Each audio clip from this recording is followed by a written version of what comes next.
पहला सौदा में आप सबका स्वागत है। भारतीय बाजारों के खुलने की तैयारी और प्री ओपनिंग सेशन में संकेत 17 अंक ऊपर है। SGX निफ्टी 8927 पर हम बंद हुए। 72 मतलब कितना हो गया? 45 पॉइंट ऊपर। 45 पॉइंट में से 25 पॉइंट की बाय प्रीमियम निकाल दे कल की। आज प्रीमियम थोड़ी कम होगी, ऊपर जाएंगे तो प्रीमियम कम हो जाएगी 20 पॉइंट की, यानी कि हम खुलेंगे 25 से 30 पॉइंट ऊपर। ये मोटा मोटी कैलकुलेशन SGX निफ्टी के हिसाब से लगाएं तो। लेकिन क्या हमारे ट्रेडर्स इतनी ही मजबूती के साथ खुलने पर मान जाएंगे या थोड़ी तेजी ज्यादा होनी चाहिए? ये बड़ा सवाल है। इसका अभी बस कुछ सेकंड में जवाब मिलने वाला है।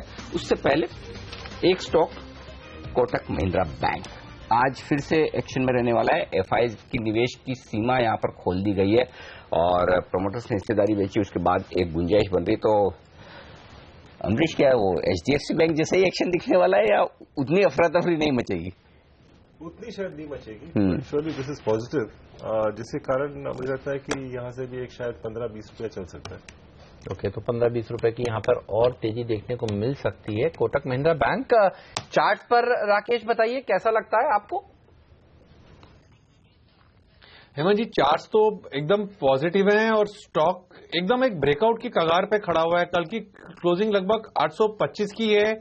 इन्हीं स्तरों के आसपास ब्रेकआउट है हेमंत जी। 828 के लेवल्स के ऊपर स्टॉक डिसाइसिवली निकलता है तो काफी बड़ा अपमूव देखने को मिल सकता है।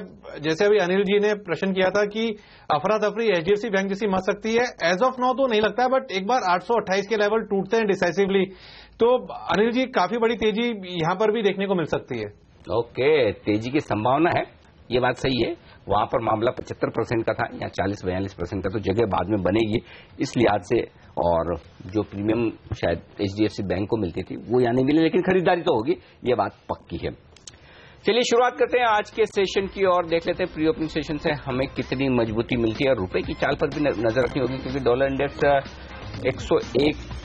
102 के नीचे थोड़ा सा आया है, तो देखते हैं वहां पर कुछ रुझान फिर से मजबूती का बनता है। रुपए में 66.71 की क्लोजिंग थी कल करेंसी मार्केट की, तो करेंसी कमजोर हो नहीं रही, कल 102 के पार होने के बावजूद नहीं हुआ। आइए पहले टिक आपकी स्क्रीन पर सेंसेक्स और निफ्टी पर। 11 अंक नीचे निफ्टी खुलता हुआ दिख रहा है, सेंसेक्स 58 अंकों पर। औरोबिंदो फार्मा ये स्टॉक मजबूत खुला है और भेल 10% ऊपर है, हिंडाल्को 3%, टेक महिंद्रा 2%। ये कुछ एक शेयर है जो मजबूत। ICICI बैंक 10%, नीचे खुलेगा नहीं। रुपया एकदम शांत 66.72, 66.71 के मुकाबले में 1 पैसे का मूव है, कोई खास फर्क नहीं। बिल्कुल, लेकिन चीनी कंपनियां देखिए पिछले कुछ दिनों से क्या दमदार प्रदर्शन दिखा रही हैं। बलिका जी, क्यों भाग रही हैं चीनी कंपनियां? कुछ उम्मीद है इनको कि किसानों को कुछ कर्ज माफी होगी तो इनको भी राहत होगी, या इस माह ने जो डेटा रिलीज किया है जिसके चलते कह रहे हैं कि प्रोडक्शन कम होने वाला है, इतनी तेजी क्यों चीनी में? मुझे लगता है कि it is more due to the production जो कम होने वाला है इस माह की रिपोर्ट। उसके कारण शायद चीनी के भाव भी बढ़ेंगे and that should be beneficial for the sugar companies. And at the same time from the farmers side जो भी हो रहा है, I think that is also to a certain extent positive, but I think it's more to do with the production. Okay, तो चीनी शेयरों में वागल साहब भी कई दिनों से कुछ न कुछ चीनी शेयर कुछ दामपुर दिया था सर। मैं बलरामपुर में पॉजिटिव था और अभी भी हूँ। कल भी अच्छी मूव आई है। मुझे लगता है जैसे ये 160 ब्रेक करेगा, अभी 155 कुछ है, 154, 155, मुझे लगता है ये 180 की तरफ जाने वाली मूव है। ओके, चलिए वापस पॉलिटिक्स की बात करते हैं क्योंकि बिना इसके तो बाजार आज मूव देने वाला नहीं है। JP ग्रुप ये वो स्टॉक्स हैं जो अच्छा प्रदर्शन दिखा सकते हैं अगर बुआ जी जो हैं जिनको अखिलेश यादव कह रहे हैं उनका समर्थन ले सकते हैं। अगर उनको पार्टी में पूर्ण बहुमत नहीं मिलता है तो यूपी में, तो ये स्टॉक्स में अमरीश कैसे ट्रेड करना चाहिए? बहुत तेज तो दौड़ लगा चुके हैं, तो अब लास्ट लेग में क्या निकल जाना चाहिए या आपको लगता है कि ये एक पंट लिया जा सकता है? गैम्बल तो है तो पंट ही। हाँ, पंट तो है। और जिसके पास भी था, I mean if you take the price of 9 rupees, तो वहां से करीब 50-60% तो मिल चुका है। बहुत जबरदस्त मिला है। तो I would suggest that book partially, थोड़ा तो पैसा घर में आ जाएगा। आज कुछ मुनाफा वसूल लेना चाहिए क्योंकि ये स्टेटमेंट जो आया अखिलेश यादव जी का, इसके चलते थोड़ा तो बढ़ के खुलेंगे। हाँ, तो I think one should book part profits और जो बाकी का जो है keep it for that punt. यदि in case she becomes the king maker. So I think king maker ये आपने वर्ड अच्छा बताया। वो तो I think I mean whether it's BJP और whether it's SP, I think she will play a important role. तो I think from that point of view I think one can take a punt. बिल्कुल, कभी कभी है ना कम सीटों वाले लोग ज्यादा इम्पोर्टेंट हो जाते हैं, लेकिन उम्मीद करें कि वैसा हाल नहीं हो कि लोकसभा में एक भी नहीं है टीम की, राइट. लोकसभा चुनाव में 72 सीटें बीजेपी की थी, 3 या 4 जो बची हुई, जो एग्जिट पोल्स में कोई बहुत ज्यादा नहीं है, लेकिन देखिए सहारा दे सकती हैं, अकेले तो कुछ नहीं कर सकती हैं. तो जेपी ग्रुप के लिए बहुत बड़ी तेजी नहीं है, लेकिन अगर सहारे की नौबत आए तो सहारा देने का काम कर सकती हैं. अब देखना होगा किसको देती हैं. प्यास तो मजबूत है आपके काफी दिनों से. मतलब आई थिंक हमने लास्ट बात की थी 12 पे बात की थी, वहां से आई थिंक 16 के ऊपर गया है, बट अभी ये लेवल पे 17-18 में मुझे लगता है टॉप आउट होगा, तो बहुत ज्यादा अपसाइड भी नहीं है. तो आप भी कह रहे हैं ना, ऊपर जाए तो हल्के हल्के मुनाफा वसूली है. अच्छी मलाई तो निकल गई एक बार. तो दोनों एक्सपर्ट्स की राय यही निकल कर आ रही है. बिल्कुल. टाटा मोटर्स एक और स्टॉक है, ये पता नहीं कभी फोर्ड का नाम आता है, कभी सारे गोरी कंपनियों का नाम आता है. मतलब क्या वाकई में कुछ ऐसा हो रहा है क्या कि कोई न कोई डील हो रही है, और ऐसा क्या हो सकता है? टाटा मोटर्स क्या बिजनेस बेचेंगे? अमरीश क्या लग क्या रहा है, क्यों सबके नाम आ रहे हैं रोज की, ये खरीद लेगा वो खरीद लेगा? Can not be smoke without fire. कुछ तो हो रहा है, क्योंकि इतने जो नाम आ रहे हैं, and if that happens I think that should be good for Tata Motors.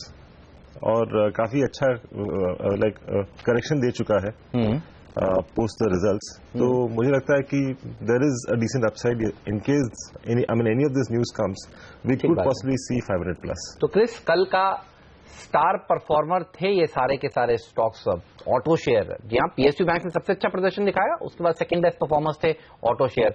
आपको एफएनओ डेटा के लिहाज से कौन सा ऑटो शेयर सबसे अच्छा लगता है? जी, ब्रॉडली देखा जाए तो आई थिंक मैं बैंक करना चाहूंगा मारुति पे. यहाँ पर ऑलरेडी कल 5,960-62 के आसपास बंद हुआ है, तो आई थिंक यहाँ पर और भी एक मेरा मानना है कि शायद 6,050 यहाँ तक डेफिनेटली जाने की यहाँ पर संभावना है. और दूसरा जो मेरा लगातार एक पसंदीदा रही है, एक टीवीएस मोटर, जो आई थिंक यहाँ पर भी एक रीजनेबल करेक्शन देख चुके हैं. और लेकिन टू व्हीलर स्पेस में जिस तरफ इसका आउट परफॉर्मेंस रही है, मेरा मानना है कि शायद ये भी एक अच्छी खासी एक पिक हो सकती है. और मेरा मानना है कि शॉर्ट टू मीडियम टर्म में एक 450 तक जाने की संभावना है. तो I think broadly auto space में ये 2 काउंटर आई थिंक मेरे ध्यान पे रहे, आई थिंक फोकस पे रहेगी. ओके, तो इन 2 ऑटो शेयरों पर रखिएगा नजर आप ट्रेडिंग करने के लिहाज से, वायदा कारोबार में. लेकिन ट्रेडिंग करने के लिहाज से नजर सिर्फ 2 शेयरों पर नहीं रखनी, 2 के आगे 0 भी लगाना है. 20 शेयर 2020 का मैच 7:30 से 8 के बीच. और आज का अपडेट, आज नए कैप्टन की एंट्री हुई है, आशीष वर्मा. उनकी पिक्स भी देखिए, हेमंत हमेशा की तरह है ही. देखिए अपडेट.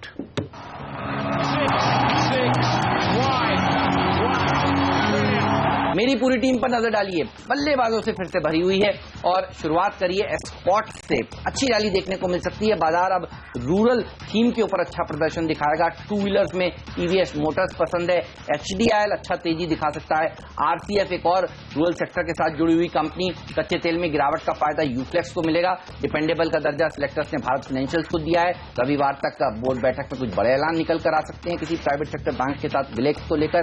साथ ही गति पर नजर रखिए. स्नोमैन लॉजिस्टिक्स में अच्छी तेजी देखने को मिल सकती है. संसद के सत्र में सरकार जीएसटी बिल को पास करा ले जाएगी, इसकी खबरें आ रही हैं.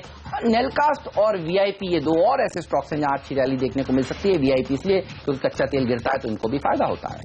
अच्छा, मेरी टीम में 10 के 10 बल्लेबाज हैं और आज एक्सपेक्टेड है कि डीमार्ट का आईपीओ शाम होते होते रिकॉर्ड सब्सक्रिप्शन नंबर शायद लेकर आए. तो दमानी साहब और उनकी कंपनी इस फोकस पे होंगी. पहले 6 स्टॉक्स वही हैं: trend, Balaji telefilms, HCL infosystem, Prozone और अडवाणी होटल्स, और इसमें यूनाइटेड ब्रेवरीज को जोड़ लें. 6 स्टॉक्स जिसमें दवानी साहब का स्टेक है, और सिलेक्टिवली उनके पोर्टफोलियो से स्टॉक्स चुने हमने जहां पे हमें इन लेवल्स पे वो स्टॉक्स इंटरेस्टिंग नजर आते हैं. फोर्टिस हेल्थ केयर और वोल्टाम ट्रांसफॉर्मर्स में कल फंड्स एक्टिव हुए हैं. अमनसा होल्डिंग ने फोर्टिस में माल खरीदा है और वोल्टाम ने डीएसपी ब्लैक रॉक में. रडार पर रखें. और फाइनली पॉपुलिस्ट मेजर्स डोल आउट होते हुए शायद नजर आए. बाजार को पसंद नहीं आएगा, लेकिन कुछ स्टॉक्स की अच्छी खबरें हो सकती हैं. बजाज हिंदुस्तान और इसीलिए राणा शुगर भी आज रडार पर है.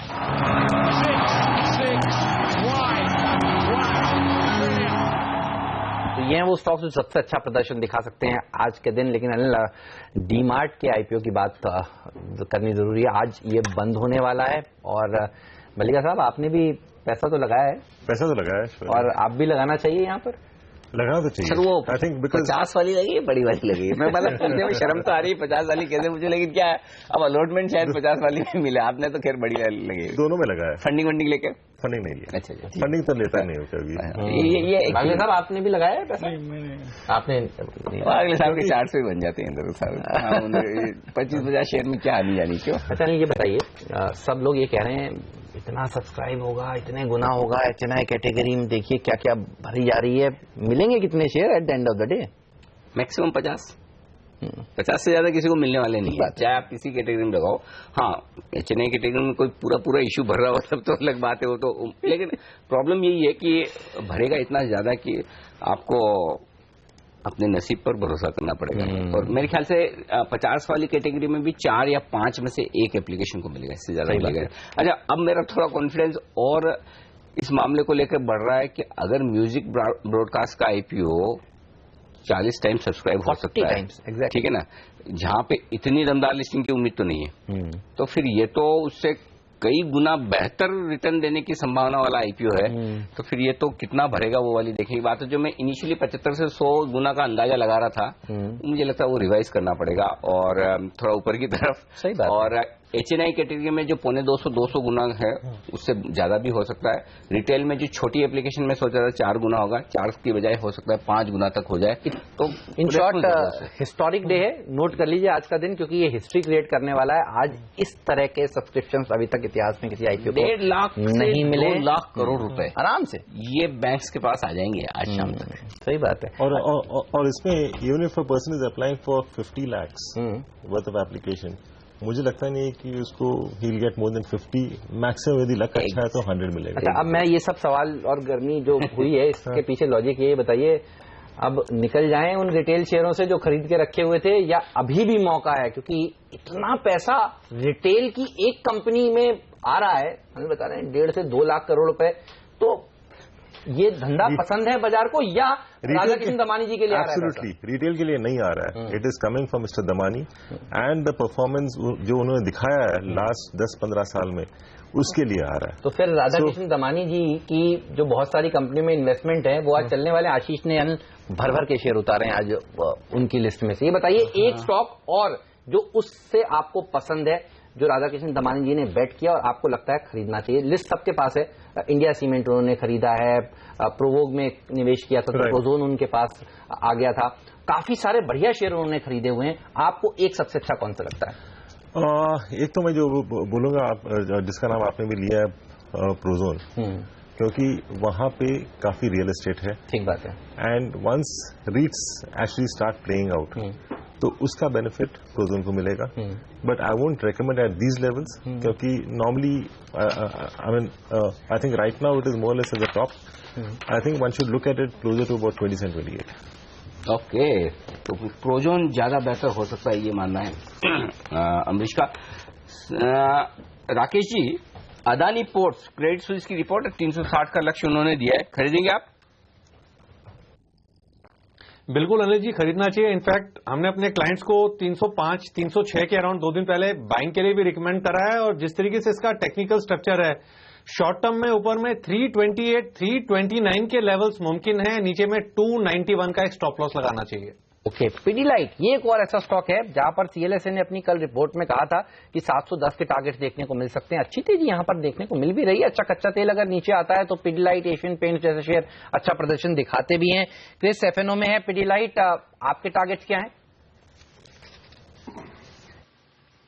I think broadly 710, 720। I think कल आपने जैसे बताया कच्चे तेल के गिरावट पे ये सब स्टॉक्स में ऑलरेडी मूवमेंट देखना अभी वापस चालू है। आई थिंक एशियन पेंट्स में भी कल बढ़त देखे, तो आई थिंक 710, 410 तो डेफिनेटली बनता है। और ऐसे भी एक डिफेंसिव काउंटर है, मार्केट में वॉलेटिलिटी आती है, ऐसे काउंटर्स में बाइंग आती है, तो डेफिनेटली करंट लेवल पे एक स्टॉप लॉस लगाना है तो शायद 665 का स्टॉप लॉस लगा सकते हैं। 720 तक जाने की पूरी संभावना है। ओके, अच्छा हेमंत, कल शाम को हम बात कर रहे थे फेसबुक लाइव में, एक फंड का जिक्र निकला था, DSP ब्लैक रॉक स्मॉल और मिड कैप फंड। इंटरेस्टिंग जो कह भी रहते हैं, अनुमान खरीदना चाहिए, वो फंड बहुत अच्छा है। कल इस फंड ने खरीदारी की है वोल्टेम ट्रांसफॉर्मर, इस स्टॉक में उन्होंने 940 रुपए में खरीदारी की है। ये बताएं राकेश, इसके चार्ट देखकर आप खरीदेंगे इस शेयर को? अनिल जी, टेक्निकल स्ट्रक्चर काफी अच्छा है और अधिकतर केसेस में हम कई केसेस में देखते हैं जब ऐसी बड़ी डील्स होती हैं और चार्ट सपोर्टिव हो तो एक रैली भी देखने को मिलती है मोस्ट केसेस में, और ये स्टॉक भी एक अच्छा बाइंग कैंडिडेट है। इसको खरीदना चाहिए, 937 का एक स्टॉप लॉस लगाना चाहिए, और जिस तरीके से इसका टेक्निकल स्ट्रक्चर है शॉर्ट टर्म में 985 990 के लेवल्स मुमकिन लगते हैं। स्टॉक पर रखिएगा नजर, इस फंड की खरीदारी करने के बाद यहां पर अच्छी तेजी बन सकती है। एसबीआई की एक बार बात कर लेते हैं। पीएसयू पैक की तो हमने बात करी, राकेश जी, एसबीआई अब ये और दौड़ सकता है क्या? आज भी 15 मार्च को एक बोर्ड बैठक होने वाली है, पूंजी जुटाने के ऊपर विचार करेगा। कल भी स्टार परफॉर्मर था, आज क्या अच्छा प्रदर्शन दिखा सकता है फिर से? बिल्कुल हेमंत जी, अच्छा प्रदर्शन इंटायर पीएसयू बैंक दिखा सकता है। अधिकतर पीएसयू बैंक स्पेस एक करेक्शन में से गुजर रहा था और ये लग रहा था कि अगर निफ्टी गिरता है तो पीएसयू बैंकिंग शायद इसमें कंट्रीब्यूट करेगा, बट कल के सत्र में मोस्ट पीएसयू काउंटर्स में एक रिवर्सल देखने को मिला है। ना सिर्फ रिवर्सल हेमंत जी, ब्रेकआउट्स देखने को मिले हैं। स्टेट बैंक ने एक ब्रेकआउट दिखाया है 272 के ऊपर, नीचे में 267 का एक स्टॉप लॉस लगाना चाहिए और ये स्टॉक ऊपर में 280 281 तक की रैली दिखा सकता है। और इसी स्पेस से एक और काउंटर हेमंत जी काफी अच्छा लगता है पीएसयू बैंकिंग स्पेस से, वो है पंजाब नेशनल बैंक। एकदम पॉजिटिव बायस के साथ ट्रेड कर रहा है और अभी जब पीएसयू बैंकों में करेक्शन आई तो इस स्टॉक ने नीचे में अपने 138 के सपोर्ट्स को क्लोजिंग बेसिस पे वायलेट नहीं करा, और एक बार पीएनबी अगर 142 के ऊपर निकलता है तब इसमें एक अच्छा मूव टुवर्ड्स 147 148 देखने को मिल सकता है। पता नहीं। ओके, फोर्टिस हेल्थ केयर, ये एक और स्टॉक है जहां कल अमानसा कैपिटल ने खरीदारी की है। इस पर भी नजर रखिएगा क्योंकि लगातार अमानसा कैपिटल बहुत सारे स्टॉक्स बेच रहे हैं, लेकिन चलिए फाइनली कहीं तो उनका मूड बना है खरीदारी करने का, तो यहां पर खरीदारी होती है। कंपनी, हाँ बिल्कुल, आकाश प्रकाश जी की कंपनी है। तो आज देखते हैं कुछ एक्शन क्या वहां पर देखने को मिलता है। ये तमाम शेयर आज एक्शन में रहने वाले हैं आपके लिए खबरों के दम पर। चलिए, प्री ओपनिंग सेशन 76 अंक ऊपर है, सेंसेक्स पर 26 अंक, अरे वो एग्जैक्टली वही खुला है, 25 अंक ऊपर हम बात कर रहे थे, 26-27 अंक ऊपर खुला है सेंसेक्स। बैंक निफ्टी ज्यादा मजबूती की बात कर रहे हैं, देखिए 100 पॉइंट वो ऊपर है, आधा %, तो सेंचुरी मार्कर बैंक निफ्टी ऊपर खुलने की तैयारी कर रहा है। और टॉप गेनर है भारती इंफ्राटेल, कोटक, टाटा, डीवीआर। ये है। आइए शुरुआत करते हैं आज की पारी की और देखते हैं कि 9000 के जादुई आंकड़ों की तरफ बढ़ते हैं, यानी 8950 ट्रेडिंग रेंज का हायर एंड जो है इमीडिएटली उसके आसपास होने के पड़े। पहली टिक आपकी स्क्रीन पर आती हुई सेंसेक्स और निफ्टी पर 75 अंक ऊपर सेंसेक्स खुलता हुआ, निफ्टी 30 अंक ऊपर, इनफैक्ट 8950 के पार निफ्टी ने की है शुरुआत। तो मजबूत शुरुआत, 1/3% की मजबूती के साथ 125 अंक ऊपर है बैंक निफ्टी, ज्यादा मजबूत नजर आ रहा है। मजबूती बढ़ती हुई बाजार की 8965 पर निफ्टी अब 40 अंकों की मजबूती के साथ, और सेंचुरी मारने के मूड में अब सेंसेक्स भी आता दिख रहा है। इस वक्त नर्वस 90 में है। टेक महिंद्रा 1.25% मजबूत, आइडिया 1% मजबूत, कोटक और अदानी पोर्ट में 1% की तेजी। ओएनजीसी कमजोर है 1/3%, बाकी 48 स्टॉक निफ्टी के 49 स्टॉक मजबूत खुलते हुए दिख रहे हैं, अच्छी बात है। आइए मजबूत शेयर देख लें। जेएसपीएल 4% का इजाफा, टॉप गेनर जिंदाल स्टील के बाद जेपीएसयू से, अच्छा आज जे लेटर है, इनका दिन है, दोनों ही टॉप गेनर है। आर पावर 1.5% मजबूत, गोदरेज, अदानी पावर शेयरों में तेजी का रुझान बरकरार हुई और अब 145 अंक ऊपर खुलता हुआ पहुंचता हुआ सेंसेक्स और 8975 का पहला टारगेट हासिल करता हुआ निफ्टी, तो ये अहम लेवल हासिल होता हुआ दिख रहा है। 150 अंक ऊपर है बैंक निफ्टी, ये एक अच्छी मजबूती का संकेत देता हुआ दिख रहा है। तो बहुत ही शानदार शुरुआत है। यही कह रहे थे कि अच्छा वागले साहब, अब आप संतुष्ट है? 50 पॉइंट हो गए आपका। एडलवाइज फाइनेंशियल में बड़ी ब्लॉक हुई है, पर वो देखते हैं क्योंकि 6, 7, 8, 8.5, 9% के आसपास की हिस्सेदारी बदली है। ये देखिए 9% से ज्यादा की हिस्सेदारी बदलती हुई एडलवाइज फाइनेंशियल्स, और ये शेयर पिछले कई दिनों से एक्शन में भी है, तो हिस्सा बड़ा बदला है। देखना होगा, इंटर प्रमोटर है आजकल, 31 मार्च से पहले वो भी होता है, और या फिर किसने खरीदारी करी है, तो ये एक बड़ा एक्शन। हाँ सर, आज बैंकिंग शेयरों के दम पर ही अच्छी तेजी हो रही है, आप कुछ कह रहे थे? बैंक, हाँ वही एक्चुअली वागले साहब जो कह रहे थे कि भाई हमें 15-20 पॉइंट की तेजी से संतुष्ट नहीं है, तो 50 पॉइंट की होगी। वागले साहब अब क्या? ये मुझे एसजेएक्स में देखना था और अब मुझे वो कॉन्फिडेंस आ रहा है कि हम शायद नहीं हुआ तो लोगों को मौका मिला इधर से।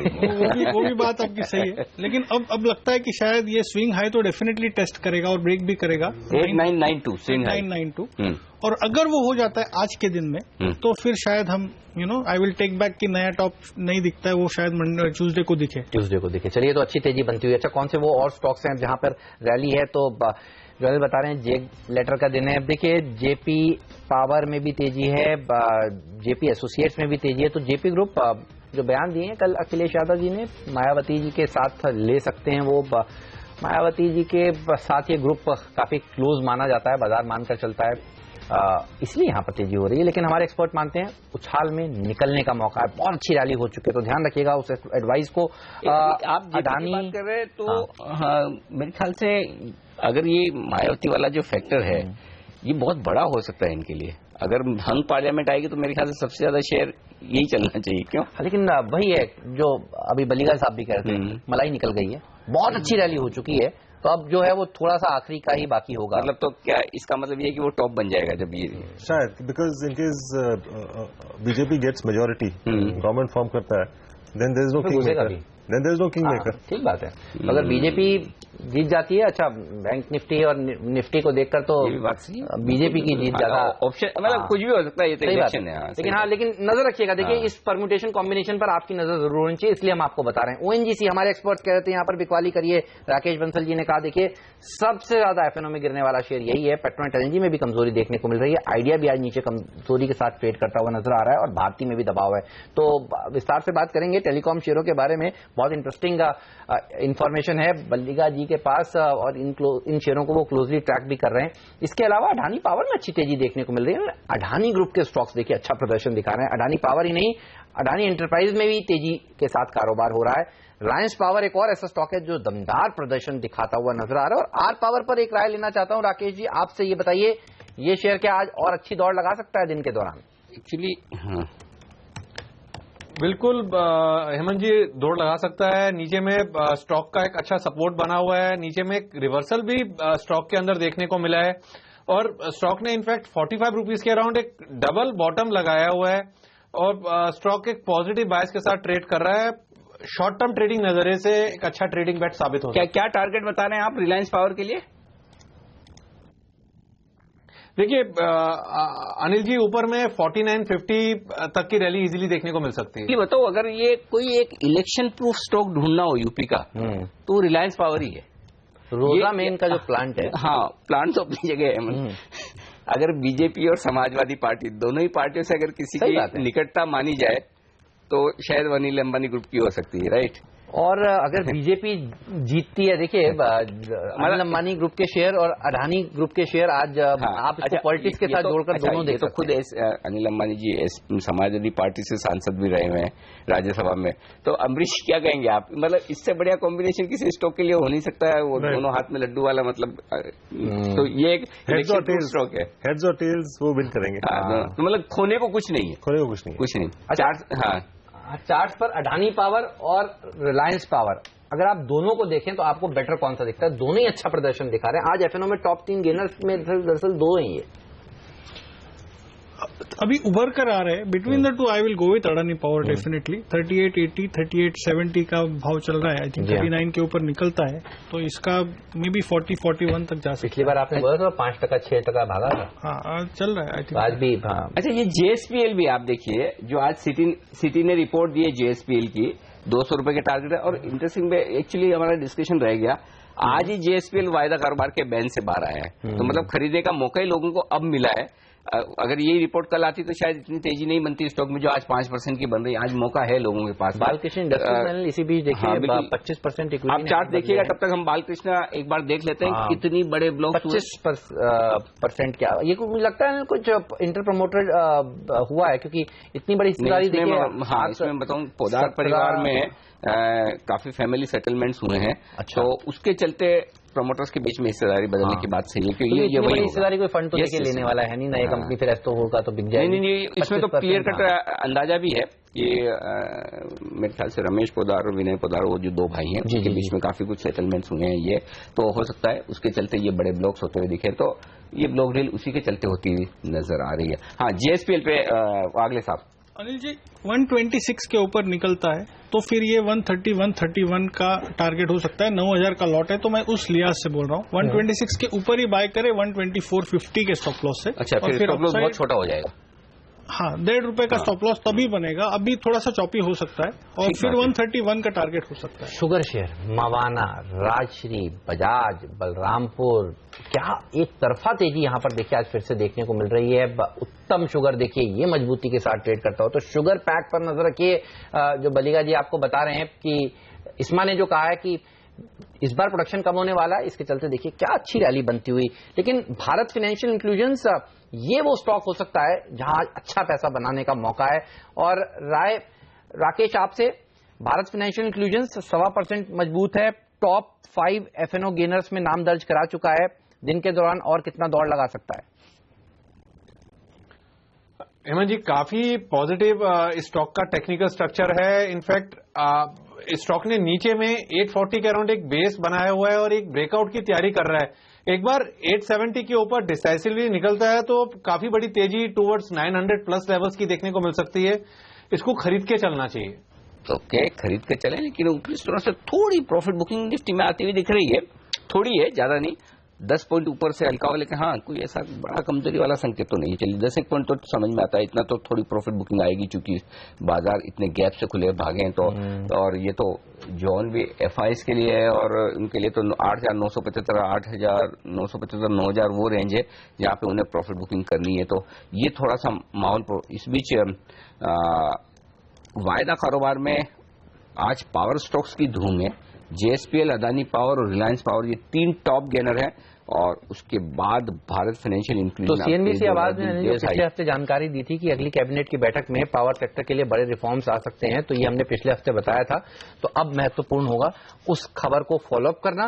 क्यों? क्योंकि कोयले की लिंकेजेस मिलने वाली है। देखिए, अगर ये सारे पावर एक साथ चल रहे हैं तो सरकार ने मन तो बना लिया है। अच्छा, पीयूष गोयल जी ने खुद सरकार के सामने प्रस्ताव रखा था और बस कैबिनेट की मोहर मिलनी बाकी है। तो ये पावर शेयर शायद इसलिए अच्छा प्रदर्शन दिखाते हुए आज के दिन। बिल्कुल, आज सेक्टर के तौर पर हमने चुना भी था पावर सेक्टर आज के लिए कि यहाँ पर तेजी हो सकती है। वाले साहब आप कुछ कह रहे हैं? कुछ हाँ, वो अनिल जी ने जो स्पॉट किया था जिंदाल स्टील एंड पावर, मैंने बोला 126 के ऊपर अभी निकलने की तैयारी में, अभी 126 ट्रेड हो रहा है।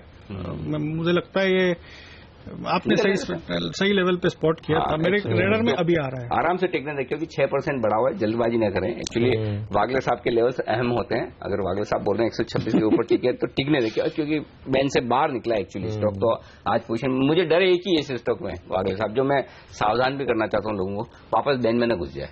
सही बात, क्योंकि सुबह देखिए अभी कितना 10 मिनट हुआ, 10 मिनट में अगर 10% ओपन इंटरेस्ट बढ़ जाता है तो फिर वो बैन में घुसने के बाद स्टॉक में मजा खत्म होता है। कैसे होता है देखिए, जेट एयरवेज देखिए, जेट एयरवेज ठंडा हो गया, जबकि इतनी बढ़िया खबरें सब कुछ है, लेकिन बैन में होने के बाद इंटरेस्ट कम हो जाता है तो लोगों को फिर वो ट्रेड करने। अच्छा हाँ, एक और स्टॉक इस पे बात करनी है। सुब्रमण्यम साहब, रिलायंस कम्युनिकेशन आज थोड़ा सा सुस्त है, ये स्टॉक बैन में आया है और कल मैं देख रहा था एक फंड ने बिकवाली भी की है। रिलायंस कम्युनिकेशन में फंड की बिकवाली हुई थी, तो दोनों के पास अभी भी है। कौन सा फंड?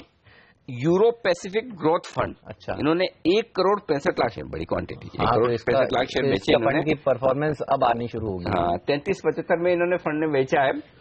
क्या करेंगे सर आप इसमें, इस स्टॉक में किसी की पोजीशन है तो क्या किया जाए?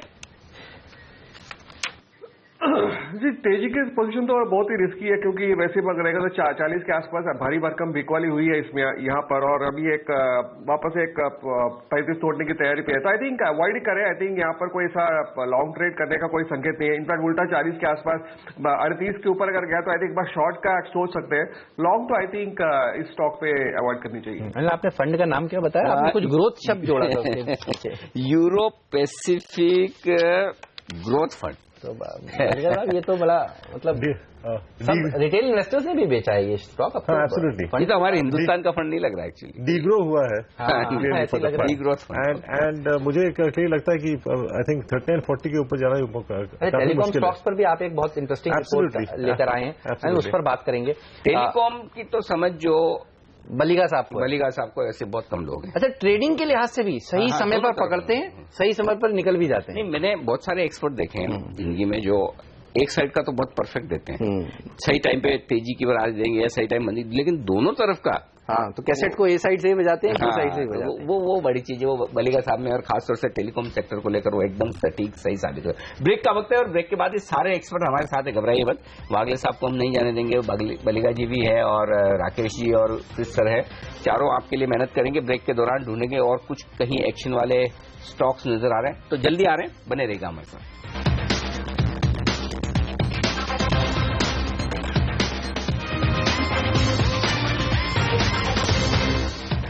स्वागत है आप सभी का सीएनबीसी आवाज पर। बाजार में देखिए मजबूती के साथ कारोबार हो रहा था, लेकिन अब थोड़ा सा ठंडा कारोबार होता हुआ, लेकिन कुछ स्टॉक्स हैं डेल्टा कॉर्प जैसे जो मजबूत हैं पिछले कुछ दिनों से। अच्छा, जो हमारे एक्सपर्ट हैं वागले साहब, वो गोवा से ही हैं। हाँ, वागले साहब गए थे ये गोवा में वोट करने के लिए। अब ये तो हम पूछेंगे नहीं कि किसको वोट डाला है, वोट डालने के लिए गए। ये तो फिर वागले साहब के लिए एक सैल्यूट मारने वाली बात है, क्योंकि देखिए अगर आदमी बॉम्बे से चलकर गोवा जाए वोट डालने, वैसे में चलकर नहीं गया, चल के मतलब नहीं तो पहुंचते भी नहीं थे आप लोकसभा चुनाव में। चार्ट बताइए सर। क्यों? क्योंकि बीजेपी के दौरान शासन में तो ये कंपनी ने बड़ा अच्छा प्रदर्शन दिखाया है।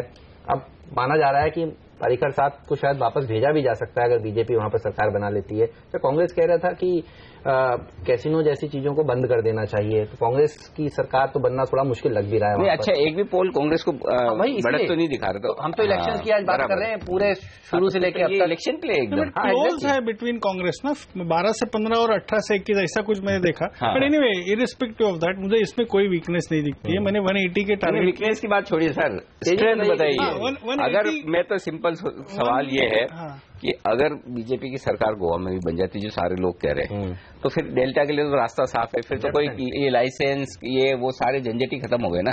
और 20 के आसपास अगर आ जाती देखिए तो फिर दिक्कत क्या है?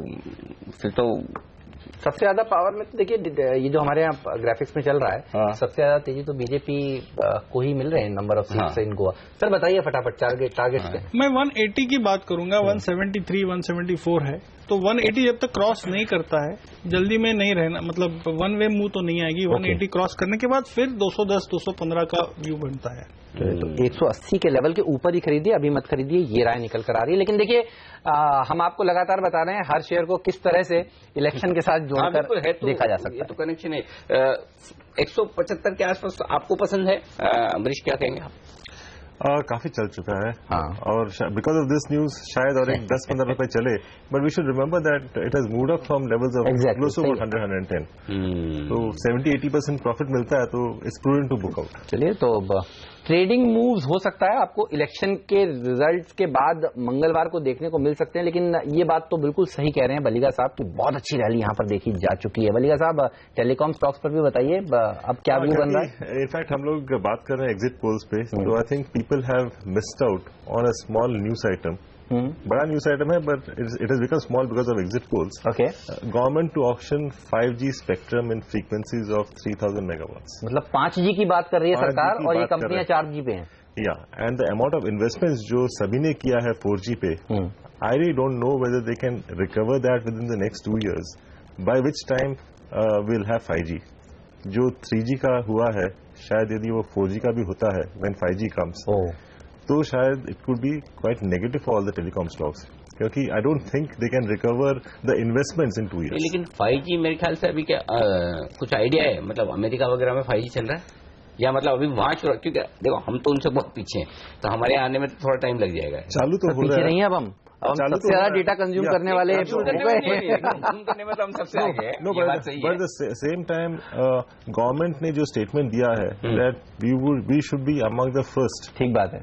तो मुझे लगता है कि within the next 18 months to 24 months यहाँ पे चालू। अच्छा, एक बात तो समझ में आ गई है सबको कि ऑक्शन में अगर स्पेक्ट्रम नहीं लिया तो कितनी दिक्कत की बात है। तो आप ये कहना चाहते हैं शायद कि ऑक्शन होगा तो इन कंपनियों के पास अभी तो वैसे पैसा नहीं है और इस ऑक्शन में पैसा लगाने के लिए और पैसा रेज करना पड़ेगा। Am I correct? एब्सोल्युटली। तो ये बताइए फिर टेलीकॉम कंपनियों में क्या और दबाव देखने को मिल सकता है? जिसके पास में है दबाव तो जाना चाहिए क्या? दबाव तो दिखेगा और मुझे लगता है कि थोड़ा बहुत प्रॉफिट बुक कर लेना चाहिए अभी भी। ओके, और आइडिया में भी, क्योंकि आइडिया को लोग वोडाफोन के साथ जोड़ के देखते हैं कि अब भाई वो डील तो आनी है और दोनों कंपनियों ने कहा है तो आनी है, पर उसमें भी निकल जाना चाहिए। एट द सेम टाइम देखना चाहिए कि आइडिया भी चल चुका है from 70 to 110 because of this merger. As in when finally जब मर्जर होता है और कुछ भी जो अनाउंसमेंट्स आते हैं as to what sort of valuation, तो शायद और एक 10-15 रुपए चल सकता है. I don't see idea going from current levels to 200. Provident fund भी देखिए निकल गया तो अब एक्चुअली ये वो सही बोल रहे हैं. ये मेरे ख्याल से वागले साहब आपके लिए 105-6 मेक और ब्रेक लेवल होंगे आइडिया पर, नहीं? या ये बड़ा सपोर्ट लेवल, अगर इसके नीचे गया तो फिर वो तेजी कम खत्म हो गई ऐसा कंफर्मेशन आएगा. 102 है वो, 102 लेवल है. ओके.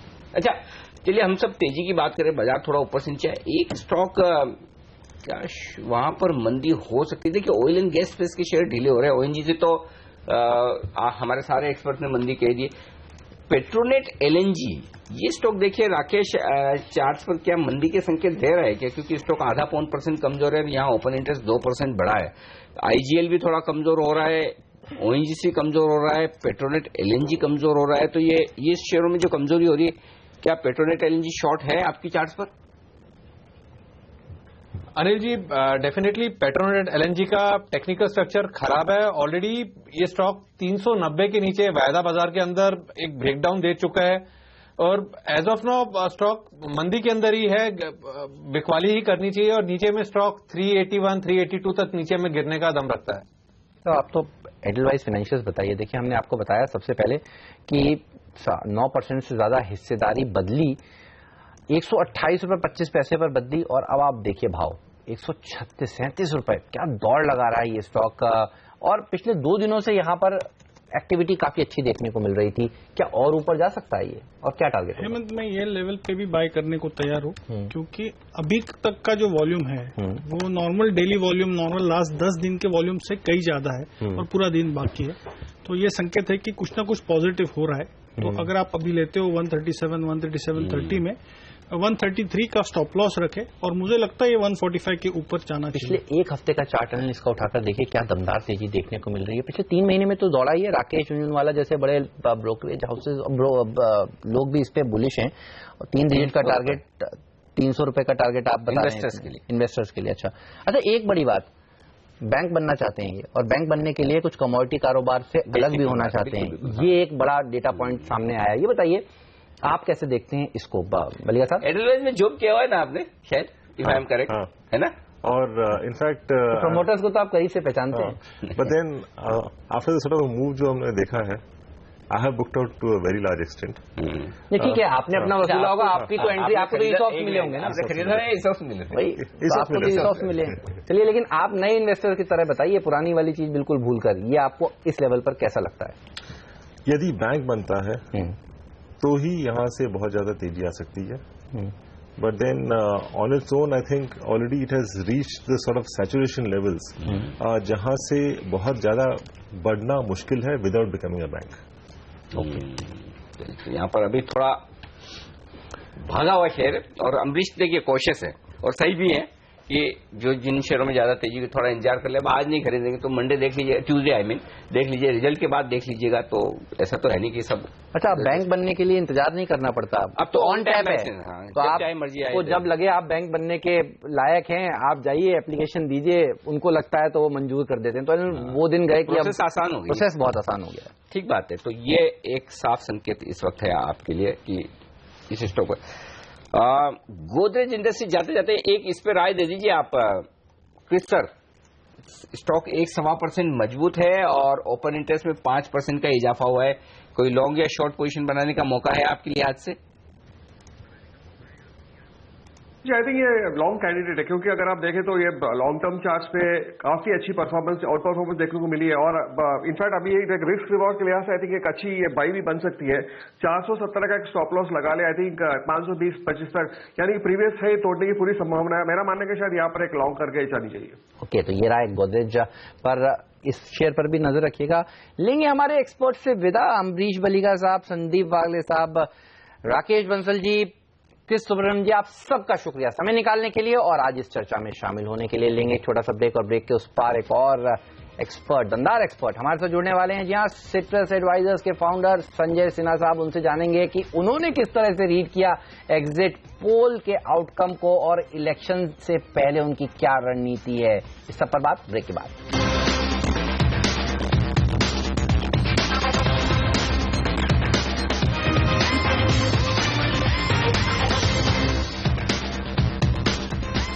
11,950। जी हाँ, ये है लेवल निफ्टी का जिस पर इस वक्त ट्रेड होता दिख रहा है 25 अंकों की मजबूती के साथ। और बैंक निफ्टी 65 अंक ऊपर है। थोड़ी सी प्रॉफिट बुकिंग ऊपरी स्तरों से आई है, थोड़ी सी, ज्यादा नहीं।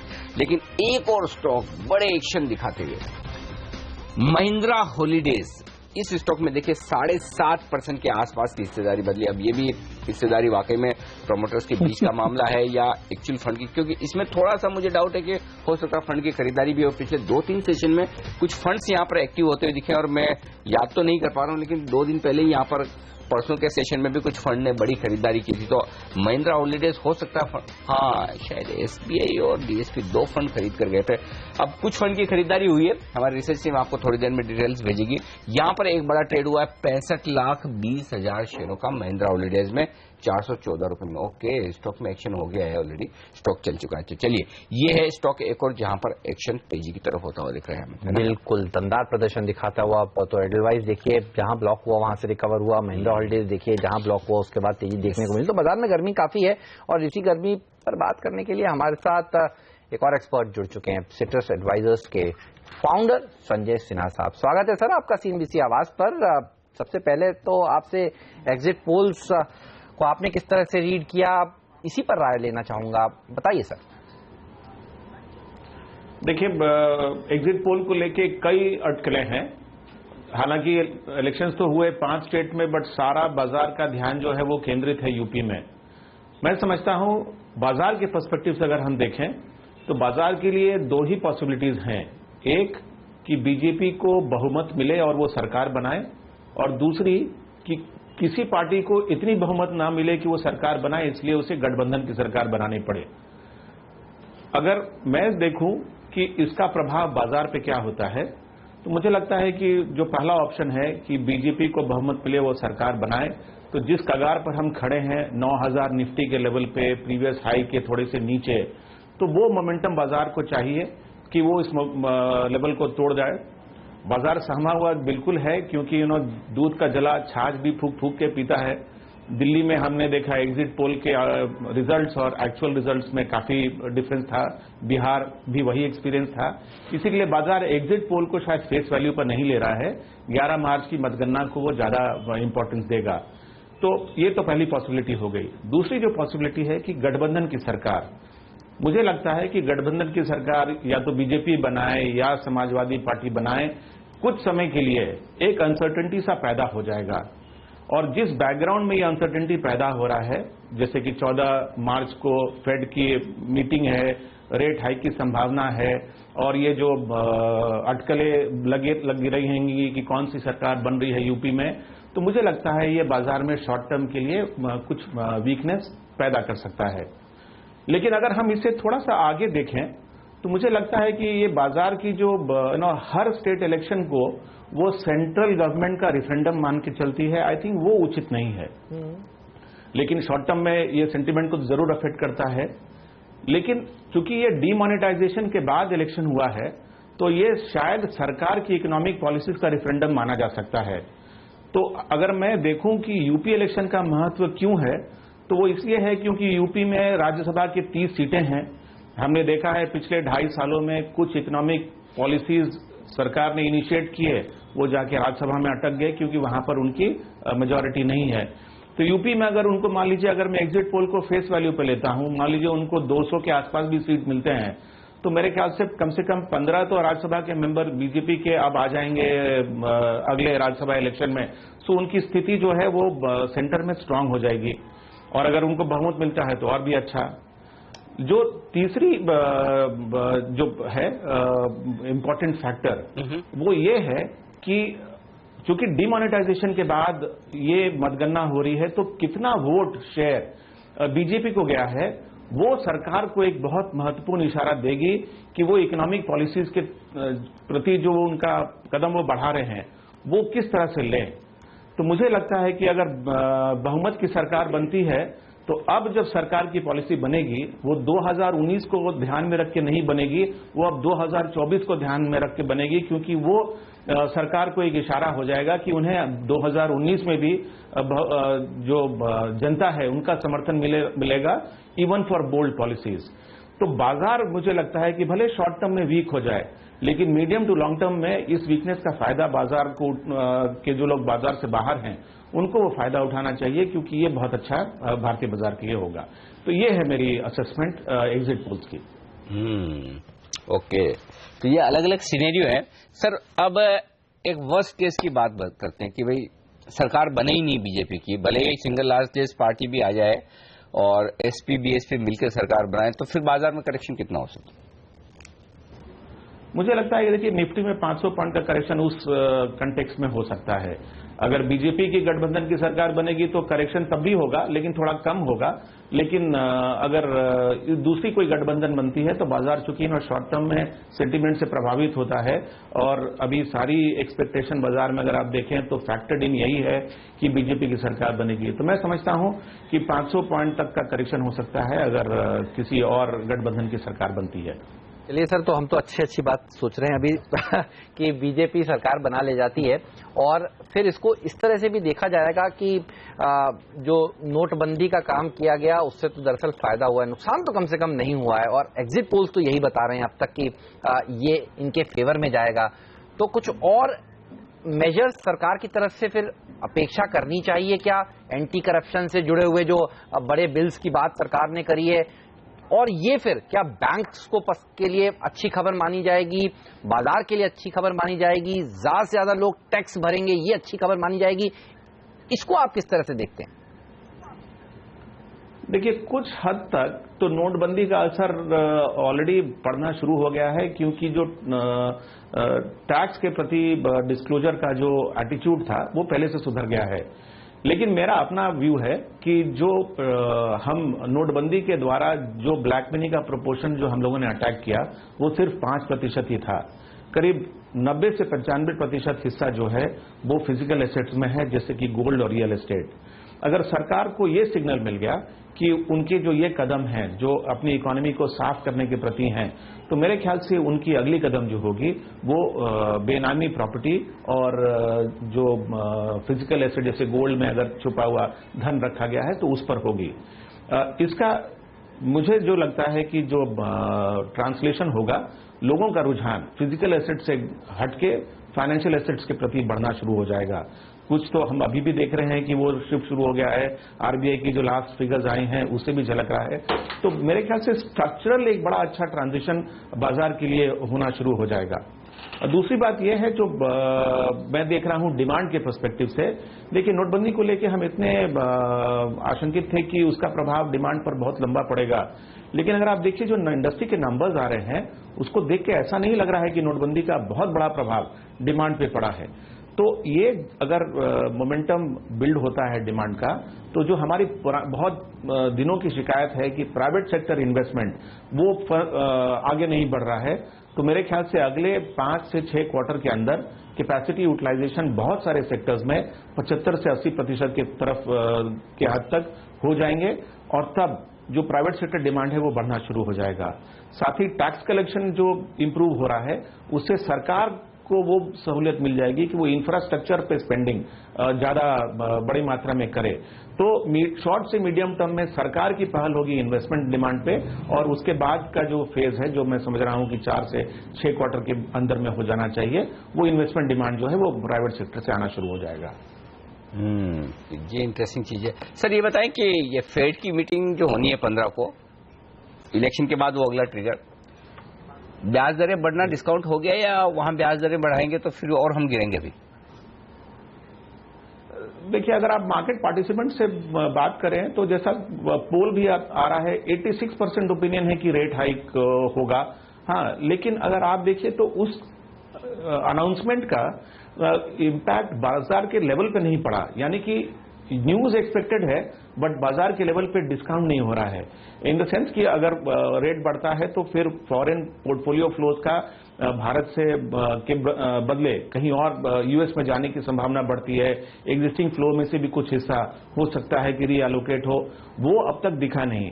इसी के लिए जो मैंने कहा कि जो यूपी के इलेक्शंस हैं उनका महत्व इसलिए भी ज्यादा है क्योंकि शॉर्ट टर्म में जो हम इस लेवल पर अटक गए हैं ना 9000 के लेवल पे, उसके ऊपर अगर हम निकल जाते हैं और उसके बाद फेड रेट की अनाउंसमेंट आती है तो बाजार को झटका तब भी लगेगा, लेकिन चूंकि हम एक प्रीवियस हाई को क्रॉस कर लिए रहेंगे तो हम दोबारा उसको रिक्लेम करने की क्षमता ला सकते हैं। लेकिन अगर हम उस लेवल को टच ही नहीं कर पा रहे हैं और उसके पहले ही से हम घूम जा रहे हैं और उसके बाद रेट हाइक आता है तो मुझे लगता है कुछ हद तक वो बाजार में उसका असर पड़ेगा।